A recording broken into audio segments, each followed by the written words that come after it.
Hello everyone, welcome to this new video. Today we're going to have a look at this match that was played yesterday evening, and after that we're going to be scouting some players. Hopefully we'll find some very good talents today. So let's have a look at what happened. We were playing against D10S, um, our uh, our chasers, so to say. They were trying to chase us down and to get out of the 11th position. And let's see what happened. So 2-1 was the score, despite having tuned the lineup down a little bit. In particular, with our striker, who wasn't Yossa, who was Passery instead. So I'm very happy with the outcome of this match, because these opponents, despite probably not being the best team of them all within the league, but they had some very good players, like this one, for instance, and this one. So some 4.5 stars players, which deserve some attention, definitely.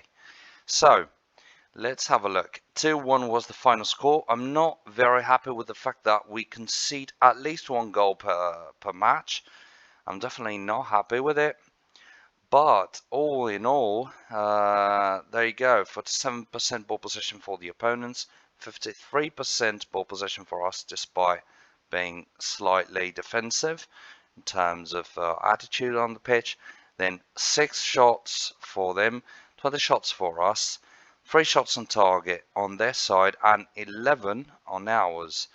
What I don't really like, which might turn out to be a serious problem, is the scoring ratio here, because we scored 2 goals out of 11 shots on target.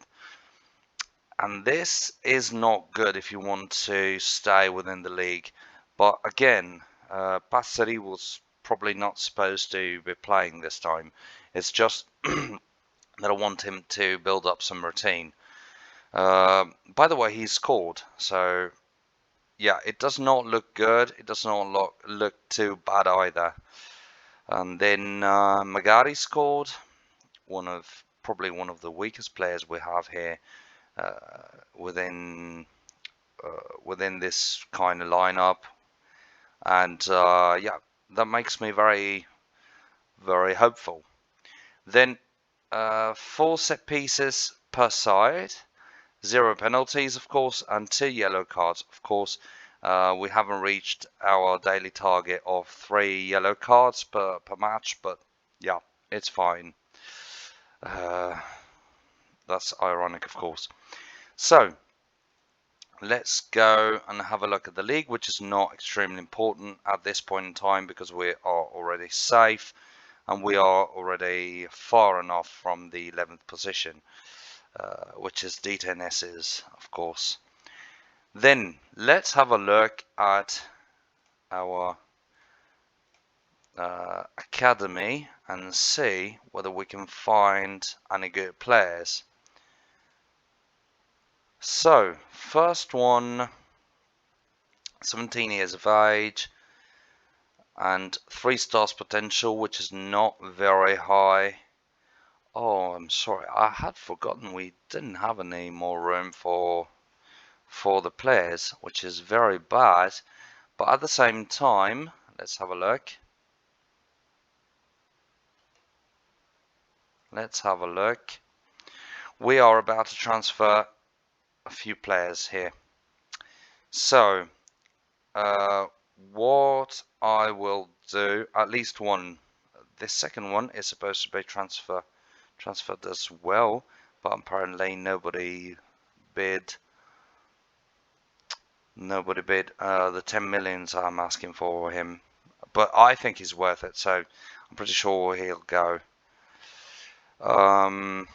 So I'm going to predict right now what players we want to promote and why, and then I'll do it tomorrow. So Finishing skills are not very promising. Technique skills, heading skills, long shot skills are suitable or somewhat suitable for a 17 years old trying to become a striker. Then the stamina is not extremely high, but it's not the most important thing for a striker either. And 10 points with pace, which is very good for a striker.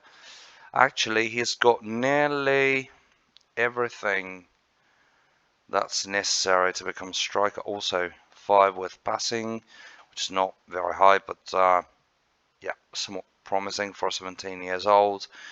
So I can't really decide about this guy. Let's wait and see what happens with the others. So 18 years of age, 1.5 stars recommendation already. 17 points with handling, very good. Reflexes and jumping. So handling, reflexes and jumping, as far as I can remember, are the most important skills for a goalkeeper, and those are at least nearly acceptable. I'd say jumping is a bit too low, but it's somewhat fine. Yeah, physical skills are not very high, but we're about to transfer list at least 2 goalkeepers, probably 3 in the next few days.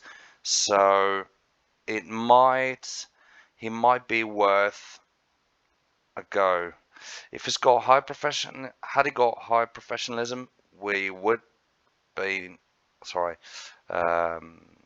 yeah, we would be able to hire him and having him playing for the first team. Let's wait for him as well.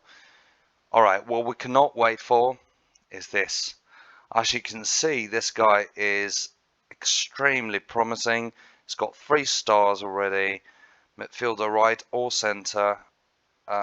Probably more of a central player than a right wing player. But this guy is very good in terms of defending skills. What a shame that he's not a defensive midfielder or a defender.